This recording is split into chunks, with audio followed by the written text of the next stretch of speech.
Seseorang ikut sujud bersamaku. Pagi itu tetap datang seperti biasa. Seolah-olah ia adalah sesuatu yang sudah dijadwalkan berulang tanpa pernah mempertimbangkan perasaan siapapun yang harus menjalaninya. Dan cahaya matahari yang perlahan-lahan muncul dari balik kegelapan malam tidak lagi terasa hangat atau menenangkan, melainkan seperti sesuatu yang asing, terlalu pucat, terlalu diam. Seakan-akan ia tidak benar-benar sampai ke bumi, melainkan hanya berhenti di permukaan langit tanpa pernah menyentuh dunia di bawahnya. Jam menunjukkan pukul 6.25 pagi ketika alarm dari telepon bimbit berbunyi dengan nada yang seharusnya familiar, namun pagi itu bunyi tersebut terasa seperti sesuatu yang berlapis-lapis. Seperti ada gema lain yang tidak sepatutnya berada di dalamnya, seolah-olah di balik bunyi itu terdapat bisikan yang sangat halus, tetapi terus-menerus mencoba masuk ke dalam kesadaran. Memanggil nama yang aku sendiri tidak yakin pernah disebut oleh siapapun, dan ketika aku menekan butang untuk mematikannya, kesunyian yang datang setelahnya bukanlah kesunyian yang biasa, melainkan kesunyian yang terasa hidup, seperti sedang menunggu sesuatu terjadi. Dari arah surau yang tidak terlalu jauh dari kawasan perumahan.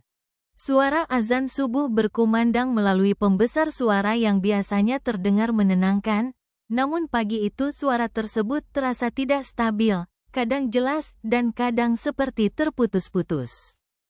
Seakan-akan berasal dari pita lama yang sudah terlalu sering diputar sehingga mulai kehilangan bentuk aslinya, dan di antara kalimat-kalimat azan itu, terdengar sesuatu yang bukan manusia.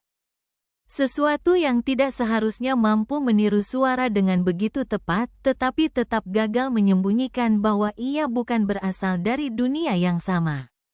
Aku bangkit dari tempat tidur dengan gerakan yang terasa otomatis, seperti tubuh ini tidak lagi menunggu perintah dari kesadaran, dan ketika aku masuk ke kamar mandi untuk membersihkan diri, air yang menyentuh wajah terasa terlalu dingin hingga hampir menyakitkan, bukan dingin yang alami tetapi dingin yang seolah-olah dipaksakan.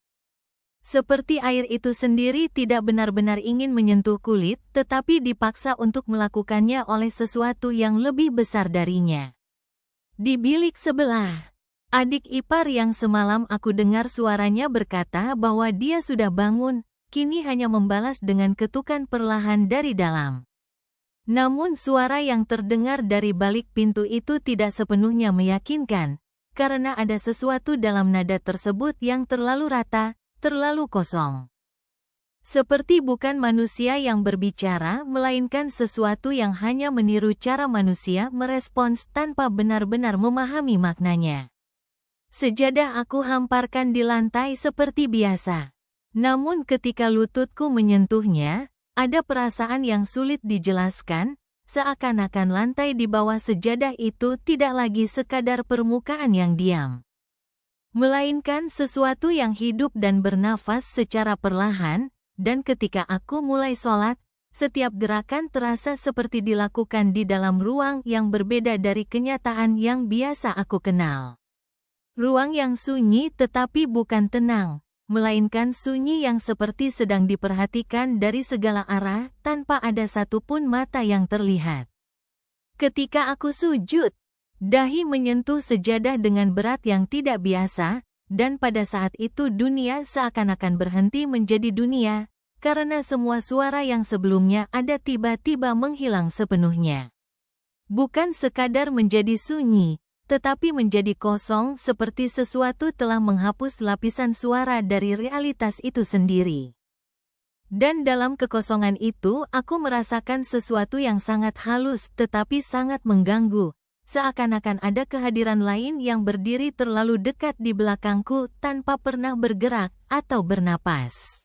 Lampu di dalam bilik mulai berkedip secara perlahan, dan setiap kali cahaya itu padam dan menyala kembali, ada perubahan kecil pada ruangan tersebut, seperti dinding yang tidak lagi sepenuhnya sama.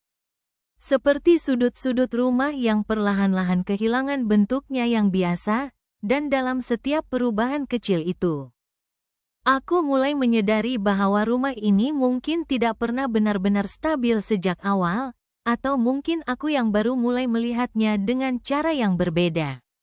Ketika Ahtar akhirnya bersuara, suaranya terdengar terlalu jelas untuk seorang bayi berusia 7 bulan, terlalu teratur, terlalu tenang, dan kalimat yang keluar dari mulut kecil itu bukanlah tangisan atau suara tidak sengaja, melainkan kata-kata yang penuh kesadaran, bertanya mengapa baru sekarang aku menyadari semuanya, seolah-olah dia sudah lama menunggu pertanyaan itu muncul dalam diriku. Dan pada saat itu azan dari surau berhenti secara tiba-tiba, bukan perlahan-lahan mereda seperti biasanya, tetapi terputus begitu saja seakan-akan seseorang telah memutuskan aliran suaranya dari sumbernya, meninggalkan rumah ini dalam kesunyian yang lebih dalam daripada sebelumnya. Dan dalam kesunyian itu aku akhirnya memahami dengan cara yang tidak bisa aku tolak bahwa apa yang aku anggap sebagai pagi, sebagai rumah, sebagai keluarga, mungkin tidak lagi berada dalam keadaan yang sama seperti yang aku ingat.